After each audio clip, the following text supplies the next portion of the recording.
Right మరో breaking news చూస్తున్నాం. విశ్వ క్రీడా సంబరం ముగిసింది. పారిస్ వేదికగా గత 19 రోజులుగా జరిగిన ఒలింపిక్స్ వేడుకలు పరిసమాప్తమయ్యాయి. ప్రపంచంలో అత్యున్నత క్రీడలుగా భావించే ఒలింపిక్స్ ముగింపు వేడుకలను సైతం ఘనంగా నిర్వహించారు. గత నెల అధికారికంగా 26న ప్రారంభం కాగా అంతకు ముందు 2 రోజుల ముందే అనధికారికంగా ఆరంభమయ్యాయి. సెన్ నది వేదికగా ఈ వేడుకలను బీజం పడగా స్టేడ్ డి ఫ్రాన్స్ స్టేడియంలో ముగిశాయి. నృత్యకారులు, సంగీత కళాకారులు తమ ప్రదర్శనలతో ప్రేక్షకులను పరవశింపజేశారు.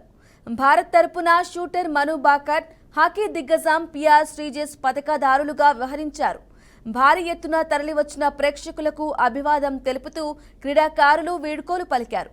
2028 ఒలింపిక్స్ పోటీలు లాస్ ఏంజల్స్ వేదికగా జరగనున్నాయి.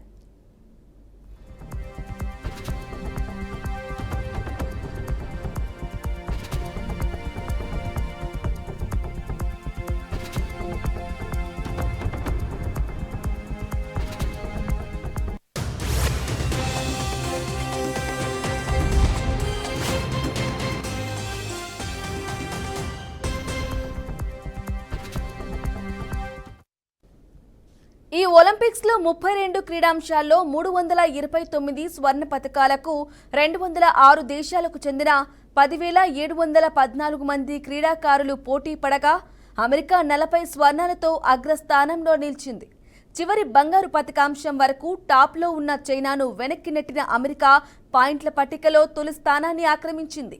ఈ ఒలింపిక్స్ చివరి పోటీలు అయిన మహిళా బాస్కెట్బాల్లో అమెరికా జట్టు బంగారు పతకాన్ని గెలిచి తనకు తిరుగులేదని నిరూపించింది. మొత్తం యుఎస్ జట్టు 40 గోల్డ్ మెడల్స్తో సహా మొత్తంగా 126 పతకాలు సాధించింది. ఇక చైనా 40 స్వర్ణాలతో పాటు మొత్తం 91 పతకాలను తన ఖాతాలో వేసుకుని 2వ స్థానంలో, జపాన్ 20 బంగారు పతకాలతో 3వ స్థానంలో నిలిచాయి.